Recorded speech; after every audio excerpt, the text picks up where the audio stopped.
Hello friends, इस video में आपका स्वागत है। हेटेरोसिस के इस वीडियो में हम सबसे पहले बात करेंगे हेटेरोसिस के स्ट्रक्चर और उसके फंक्शन के बारे में। हेटेरोसिस के लिए ये वीडियो मैंने दो पार्ट में बनाया है। तो पहले पार्ट में हम स्ट्रक्चर एंड फंक्शन के बारे में बात करेंगे। तो हम सबसे पहले समझ लेते हैं कि हेटेरोसिस क्या है। हेटेरोसिस एक टाइप का स्पेशलाइज्ड स्ट्रक्चर है जिसको हम नाइट्रोजन फिक्सिंग सेल्स भी कह सकते हैं। ये सेल्स साइनोबैक्टीरिया यानी कि ब्लू ग्रीन एल्गीज में मिलती हैं। साइनोबैक्टीरिया में वो सेल्स जो नाइट्रोजन फिक्सेशन को हेल्प करती हैं उनको हम कहते हैं हेटेरोसिस। तो बेसिकली हेटेरोसिस नॉस्टोकेल्स जो ग्रुप है साइनोबैक्टीरिया का उसमें मिलती हैं। नॉस्टोकेल्स में एक ग्रुप आता है ऑस्लेटोरिएसी यानी कि फैमिली ऑस्लेटोरिएसी में ये नहीं मिलेगा, और बाकी इसके अलावा नॉस्टोकेल्स के ग्रुप में और स्टाइगोनिमेटेल्स में, इन दोनों ही ऑर्डर्स में हेटेरोसिस सारे मेंबर्स में मिलती है। हेटेरोसिस बेसिकली एक वेजिटेटिव सेल्स है जो कि एनलार्ज हो जाती है और हेटेरोसिस में कन्वर्ट हो जाती है। इसमें कॉन्स्पिक्यूअस पोर्स मिलते हैं। पोर्स दोनों साइड में मिल सकते हैं, सिंगल पोर भी मिल सकता है और दोनों एंड्स पर भी पोर्स मिल सकते हैं। सपोज अगर ये फिलामेंट है, ये वेजिटेटिव सेल्स हो गई और ये वेजिटेटिव सेल्स हो गई, और ये बीच की जो है ये हेटेरोसिस सेल्स है। तो ऐसी सेल्स में दोनों साइड में यहाँ पर हमें पोर्स मिलेंगे, तो ये हमारे कॉन्स्पिक्यूअस पोर्स कहलाते हैं। अगर हेटेरोसिस टर्मिनल है तो टर्मिनल हेटेरोसिस के केस में पोर्स जो होगा वो पीछे की साइड की वेजिटेटिव सेल्स के साइड में होगा। ये वेजिटेटिव सेल्स है और ये हेटेरोसिस की सेल है, तो पोर यहाँ पर होगा। तो ऐसे केस में जो टर्मिनल हेटेरोसिस्ट होगी उसमें एक ही पोर मिलेगा, और जो इंटरकैलरी हेटेरोसिस्ट होगी उसमें दो पोर्स मिलते हैं। बेसिकली इंटरकैलरी हेटेरोसिस नॉस्टोसाइटोनीमा, नॉस्टोचॉप्सिस और एनाबिनोप्सिस में मिलती है। इसके अलावा ग्लियोट्राइकिया उसमें टर्मिनल हेटेरोसिस मिलती है। तो ये क्वेश्चन भी बहुत ज़्यादा पूछा जाता है कि टर्मिनल हेटेरोसिस किस में मिलती है। हेटेरोसिस के बाकी कैरेक्टर्स को हम समझें तो हेटेरोसिस की जो वॉल होती है वो थिक होती है। हेटेरोसिस पेल येलो कलर में दिखाई देता है और ये लगभग एक बैरल का शेप का स्ट्रक्चर है। बैरल शेप यानी कि एक बैरल शेप का इस टाइप का एक लॉन्गिट्यूडनल सा स्ट्रक्चर सेल्स है। इसकी वॉल्स को अगर हम देखें तो वॉल्स जो होती हैं, तीन वॉल्स होती हैं। आउटर होती है फाइब्रस वॉल्स की बनी होती है। मिडिल जो वॉल होती है होमोजेनस होती है यानी कि इसमें सारा एक जैसा मटेरियल मिलेगा, और इनर वॉल जो होती है लैमिलर होती है। वॉल की थिकनेस की बात करें तो वॉल जो होगी वो पोलर रीजन्स पर ज़्यादा थिकर होगी, और जो पोल्स होंगे उनमें एक रिफ्रैक्टिव मटेरियल भरा रहता है जिसको पोलर नोड्यूल्स कहते हैं। इन पोलर नोड्यूल्स के थ्रू वो पोल्स पर से दूसरी जो सेल्स है वेजिटेटिव सेल्स, उससे यहाँ से कनेक्शन इसका ख़त्म हो जाता है क्योंकि उसमें एक रिफ्रैक्टिव मटेरियल भरा हुआ है। जो साइटोप्लाज्म होगा वो डेंस होगा, होमोजीनस होगा, और उसमें कैरोटिनॉइड्स मिलेगा। कैरोटिनॉइड्स जो ये कि येलो पिगमेंट है, इसी की वजह से ये पेल येलो कलर में दिखाई देती है हेटेरोसिस। तो हेटेरोसिस पेल येलो कलर क्यों दिखाई देता है? क्योंकि इसमें कैरोटिनॉइड प्रेजेंट है। हेटेरोसिस के एग्जाम्पल को हम देख लेते हैं। तो यहाँ पर नॉस्टॉक, राइवोलेरिया, ग्लियोट्राइकिया और साइटोनीमा, ये बेसिकली चार यहाँ पर एग्जाम्पल दे रखे हैं। नॉस्टॉक में आप देखिए इंटरकैलरी, यहाँ पे वेजिटेटिव सेल्स है और ये भी वेजिटेटिव सेल्स है, और ये जो सेल दिख रही है ये हेटेरोसिस की सेल है। तो हेटेरोसिस में यहाँ पर एक ये पोल दिख रहा है और एक ये पोल दिख रहा है, तो बेसिकली दो पोल्स मिलेंगे। तो इसीलिए यहाँ पर हेटेरोसिस कैसी होगी? इंटरकैलरी होगी। तो यहाँ पर हम समझते हैं ये हेटेरोसिस इंटरकैलरी होगी। राइवोलेरिया में यहाँ पर एक ही पोल मिलेगा, तो पोलर जो नोड्यूल मिलेगा सिंगल पोल नोड्यूल होगा। तो यहाँ पर हेटेरोसिस कैसी होगी? टर्मिनल होगी। टर्मिनल हेटेरोसिस में एक सिंगल पोल मिलता है, और जो इंटरकैलरी हेटेरोसिस होती है, तो ग्लियोट्राइकिया और राइवोलेरिया ये दो बेसिक एग्जाम्पल है जहाँ पे टर्मिनल हेटेरोसिस मिलती है। साइटोनीमा और नॉस्टॉक बेसिक दो एग्जाम्पल हैं, आप कॉमनली इनको याद रख सकते हैं जहाँ पर इंटरकैलरी हेटेरोसिस मिल रही है। हेटेरोसिस के सेल के स्ट्रक्चर को हम देख लेते हैं और पूरी तरीके से हम समझ लेते हैं। तो सबसे बाहर का एक जो यहाँ पर आप ये मटेरियल देख रहे होंगे ये म्यूसिलेज लेयर होती है। यहाँ पर ये एक हेटेरोसिस की सेल है और इसके साइड में यहाँ पर एक वेजिटेटिव सेल मिलेगी और यहाँ पर एक वेजिटेटिव सेल मिलेगी। ये इंटरकैलरी हेटेरोसिस को बताया गया है, तो आप इसको इंटरकैलरी हेटेरोसिस के हिसाब से समझिए। यहाँ पर ये कनेक्शंस हैं जो सेल्स के लिए कनेक्शन है, पोलर कनेक्शंस है। वेजिटेटिव सेल की ये वॉल है, इधर की सेल्स जो वेजिटेटिव सेल है, एक सेल इधर की वेजिटेटिव सेल है, ये इनकी वॉल्स है। तो आप इसको इस तरीके से यहाँ पर देख सकते हैं। इसमें क्या होता है कि एक बाहर की एक लेयर होगी जो म्यूसिलेज लेयर होगी, ये पूरे में एक जैसी फैली हुई होगी। उसके बाद में अंदर की एक लेयर होती है जिसको हम कहते हैं होमोजेनस लेयर। तो सबसे आउटर की ये लेयर हो गई म्यूसिलेज लेयर, उसके बाद मिडिल लेयर हो गई होमोजेनस लेयर।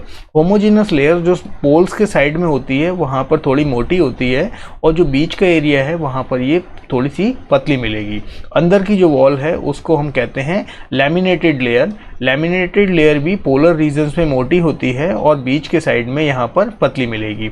जो पोल्स होते हैं, पोल्स पर हमारे पोलर नोड्यूल्स मिलते हैं, और इन नोड्यूल्स के थ्रू ये यहाँ से वेजिटेटिव सेल से इनका कनेक्शन ख़त्म हो जाता है, क्योंकि यहाँ पर इसमें एक रिफ्रैक्टिव मटेरियल भर जाता है जब ये हेटोसिस मैच्योर हो जाती है। फोटोसिंथेटिक लैमेली इसके अंदर प्रेजेंट होते हैं, यानी कि इसके अंदर फोटोसिंथेसिस होगी। अब वो हम इसके बाकी के फंक्शन में देखेंगे कि इसमें नाइट्रोजन का फिक्सेशन कैसे होता है और फोटोसिंथेसिस का इसमें किस तरीके से क्या प्रोसीजर है। इसके अलावा हम देखें तो इसमें फाइकोबिलिन्स जो होती है प्रोटीन, वो एब्सेंट होती है। फाइकोबिलिन जो प्रोटीन है वो एक प्रिंसिपल लाइट एब्जॉर्बिंग पिगमेंट है, यानी कि वो लाइट को एब्जॉर्ब करेगा और O2 के एवोल्यूशन यानी कि ऑक्सीजन के एवोल्यूशन के लिए बहुत ज़्यादा ज़रूरी है।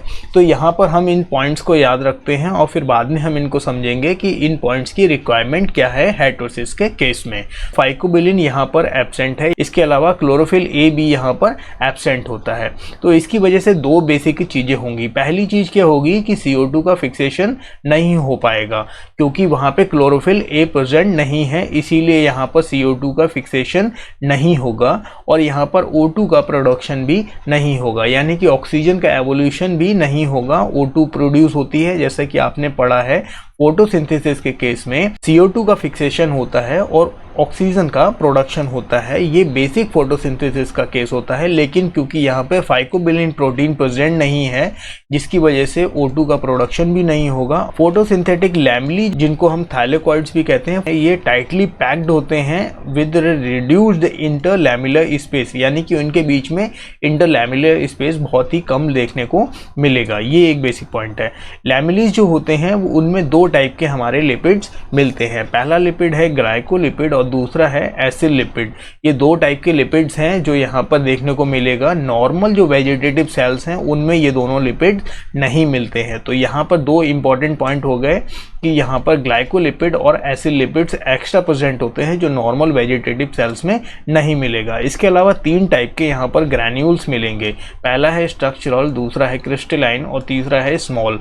ये तीन टाइप के हमारे यहाँ पे ग्रैन्यूल्स देखने को मिलते हैं जो पेरिफेरल लैमेली से एसोसिएटेड होते हैं। ये तीन ग्रैन्यूल्स यहाँ पर अलग से मिलेंगे।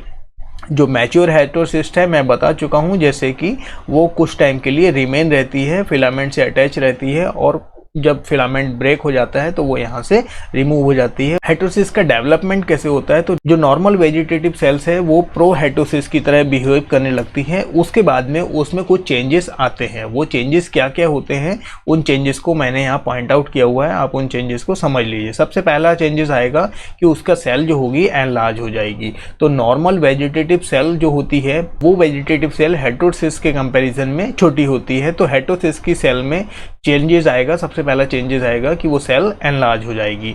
दूसरी चेंजेस जो आएंगे उसमें मल्टी लेयर सेल वॉल का फॉर्मेशन होने लगेगा। बाहर की जो सेल वॉल्स होंगी, जैसे आप यहाँ जानते हैं कि तीन टाइप की हैं। आउटर फाइब्रस है जो सबसे यूनिफॉर्मली थिक होती है पूरे में, एक तरीके से आपने देखा होगा बाहर की जो म्यूसिलेज की सेल्स जो होती है, और ये जो अंदर की और इनर की जो दो वॉल्स होती हैं वो इनर वॉल्स जो पोलर रीजन है उन पर मोटी रहती हैं और मिडिल रीजन में वो वहाँ पर पतली रहती हैं। तो यहाँ पे जो वॉल्स होंगी वो थिकर होंगी पोलर एंड्स पर और थिनर होंगी मिडिल रीजन में।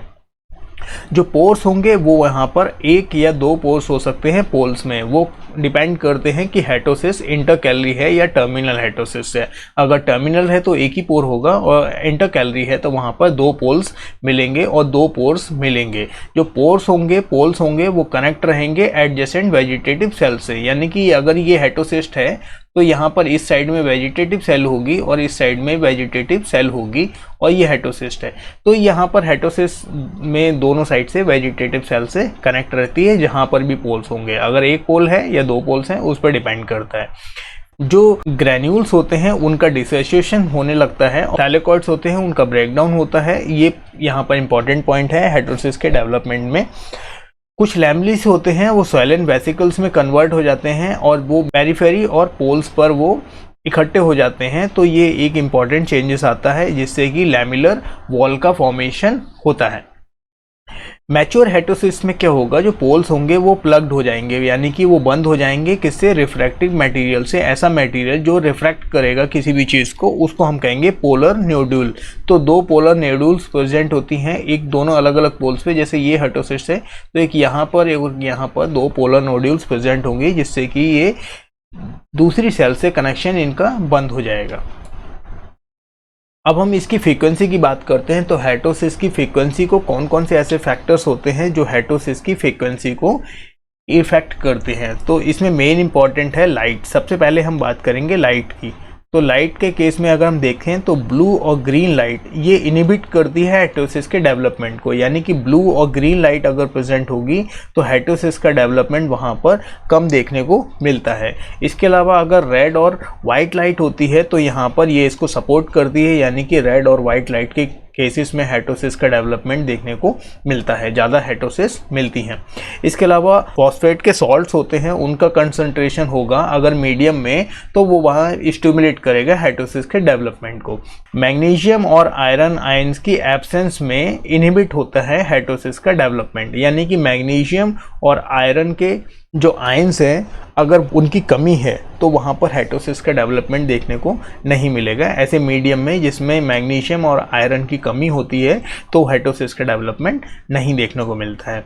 नाइट्रोजन की डिपेंड करता है नाइट्रोजन पे कि अगर नाइट्रोजन है किसी मीडियम में प्रेजेंट है तो वहाँ पे इनहिबिट करेगा हेटेरोसिस के डेवलपमेंट को। देखिए बेसिकली क्या है, नाइट्रोजन फिक्सेशन के लिए हेटेरोसिस का डेवलपमेंट हो रहा है। तो अगर मीडियम में नाइट्रोजन प्रेजेंट है तो हेटेरोसिस की कोई रिक्वायरमेंट नहीं है। तो एक बेसिकली आप इस तरीके से भी इस पॉइंट को याद रख सकते हैं। जो हेटेरोसिस का फॉर्मेशन है वो नाइट्रोजन के अमाउंट्स के इरिवर्सिबली होता है, यानी कि अगर नाइट्रोजन का अमाउंट कम होगा तो हेटेरोसिस का डेवलपमेंट ज़्यादा होगा और अगर नाइट्रोजन का अमाउंट ज़्यादा है तो हेटेरोसिस का डेवलपमेंट कम होगा। तो ये इरिवर्सिबल है, तो आप उसको इन्वर्सली प्रोपोर्शनल के तौर पे उसको देख सकते हैं। सेलुलर कार्बन और नाइट्रोजन का रेशियो है वो इम्पॉर्टेंट रोल प्ले करता है कि अगर सेलुलर कार्बन और नाइट्रोजन का रेशियो अगर कम या ज़्यादा है तो उस हेटेरोसिस का डेवलपमेंट इफेक्ट होता है। वेजिटेटिव सेल्स में ज़्यादा होगा, हेटेरोसिस में कम होगा नाइट्रोजन कार्बन का रेशियो। फंक्शन की बात करें तो अलग अलग साइंटिस्ट ने अलग अलग फंक्शंस बताए हैं। बेसिकली अगर आप नॉर्मली किसी एग्ज़ाम में इस फंक्शंस को लिख रहे हैं तो आप साइंटिस्ट के नाम को स्किप भी कर सकते हैं। अगर आप याद रख सकें तो आप नाम को साथ में भी उस फंक्शंस को लिख सकते हैं। तो एक साइंटिस्ट हैं ब्रांड, 1903 में इन्होंने कंसिडर किया था हेटेरोसिस को कि एज ए स्पोरेंजियल और स्पोर के फॉर्मेशन में। हेटेरोसिस रिप्रोडक्शन में भी हेल्प करता है, बेसिकली रिप्रोडक्शन के लिए भी उसको कंसिडर किया जाता है। तो यहाँ पर स्पोरेंजियल या फिर स्पोर के फॉर्म में भी हेटेरोसिस को एज अ फंक्शन देखा था ब्रांड ने। स्टेन की 1932 में इन्होंने देखा था कि हेटेरोसिस एक सेकेंडरी रिप्रोडक्टिव स्ट्रक्चर है, यानी कि वेजिटेटिव जो सेल्स होती हैं हेटेरोसिस के जो पास में होती हैं उनमें जल्दी स्पोरुलेशन होता है, यानी कि उनमें स्पोरेंजिया का डेवलपमेंट जल्दी होता है जो कि हेटेरोसिस से दूर है। अगर कोई एक फिलामेंट है और उसमें यहाँ पर हेटेरोसिस प्रेजेंट है तो इसके जो पास की सेल्स होंगी ये सेल्स में ज़्यादा स्पोरेंजिया का डेवलपमेंट देखने को मिलेगा कि अगर ये सेल्स कन्वर्ट होती है स्पोरेंजिया में तो यहाँ पर आपको देखने को मिलेगा कि ये जल्दी स्पोरुलेट हो जाती है, जबकि दूसरी जो सेल्स होंगी जो दूर होंगी उनमें स्पोरुलेशन देर में होगा या फिर कम देखने को मिलेगा। आप नॉर्मल नॉस्टॉक के केस में देख सकते हैं कि हेटेरोसिस के पास में ही आपको ज़्यादातर एकाइनिड्स देखने को मिलते हैं। जो फॉग साइंटिस्ट हैं 1944 में इन्होंने बताया था कि site of the salt accumulation, heterosis में सॉल्ट का एक्यूमुलेशन होता है। फ्रिश साइंटिस्ट हैं, उन्होंने बताया था हेटेरोसिस है वो सीक्रेट करती है कुछ सब्सटेंस को जो स्टिमुलेट करता है ग्रोथ और सेल डिवीजन को। फे एंड ऑल ने बताया था कि हेटेरोसिस में नाइट्रोजन फिक्सेशन होता है जो फैक्टर्स होते हैं जो नाइट्रोजनेज एंजाइम को इनहिबिट करते हैं, वही फैक्टर्स यहाँ पर हेटोसिस के फॉर्मेशन को भी इनहिबिट करते हैं। तो यहाँ पर देखा गया है कि एरोबिक कंडीशन, यानी कि अगर ऑक्सीजन प्रेजेंट होगी तो nitrogenase become inactive due to presence of oxygen. जो एरोबिक कंडीशन, ऑक्सीजन की प्रेजेंस में नाइट्रोजनेज एंजाइम फंक्शन नहीं करता है, तो अगर ऑक्सीजन नहीं होगी तो ही भी नाइट्रोजनेज एंजाइम फंक्शन करेगा। तो हेटोसिस की जो वॉल होती है वो थिक होती है, इसी वजह से वहाँ पर एनारोबिक एनवायरनमेंट प्रेजेंट हो जाता है, यानी कि वहाँ पर ऑक्सीजन का इन्वॉल्वमेंट नहीं हो पाता है और जिससे कि हेटोसिस अपना फंक्शन करती है और नॉर्मली नाइट्रोजन फिक्सेशन हो पाता है।